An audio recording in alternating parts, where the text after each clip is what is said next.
My name is Chris, and today I am a teacher. People see me standing in front of a classroom, speaking with confidence, guiding young minds. But they don't know the story that shaped me. They don't know the moment that changed the direction of my life. A moment that began when I was just 12 years old and made a terrible mistake. Back then, I wasn't the person I am today. I was a kid who felt small, invisible, and always a little less than everyone else. There was a boy in my class, wealthy, confident, the kind of kid who walked like the world belonged to him. And on his wrist was a gold watch. Not just any watch, it caught the light in a way that made it look almost magical. To me, it wasn't just a watch. It was everything I didn't have. Everything I thought I needed to feel important. I wanted it. I couldn't have it. And so, I took it. At first, I felt powerful, like I had finally taken something back from a world that always seemed to take from me. But that feeling didn't last, not even for an hour. That afternoon, the boy realized his watch was gone. His face crumpled. He started crying. Not angry tears, but the kind that come from real loss.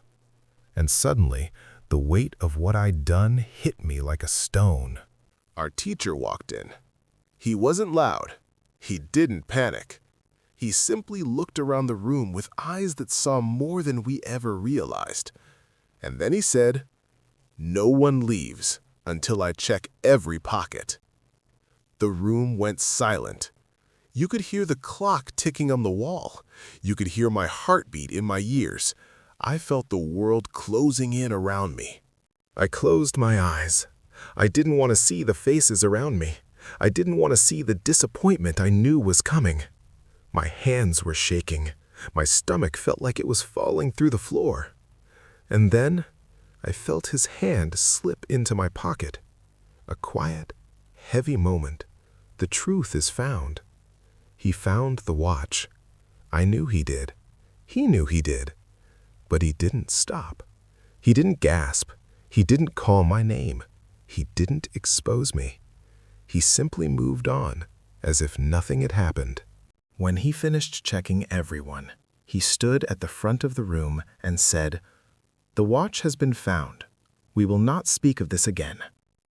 That was it. No lecture, no punishment, no humiliation.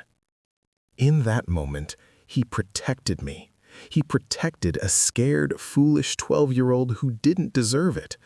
And that act of kindness, that quiet mercy, hit me harder than any punishment ever could. Years passed, and as I grew older, that moment stayed with me. It followed me through high school, through college, through every mistake and every success. It became a voice in my head, a reminder that one act of kindness can change a life. And eventually, it led me to where I am now. It led me to teaching, because I wanted to be for someone else what he had been for me. Years later, I saw him sitting alone on a park bench.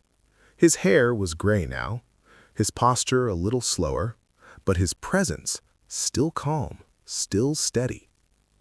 I sat beside him. I told him everything. The watch, the fear, the shame, the promise I made to myself because of him. And then I asked, "Sir, do you remember who had the watch?" He looked at me with soft eyes, and he said, "I remember the day, but I never knew it was you, because I closed my eyes too." He had searched every pocket with his eyes closed, so he would never know who he was saving. He chose kindness over judgment, mercy over punishment, compassion over pride.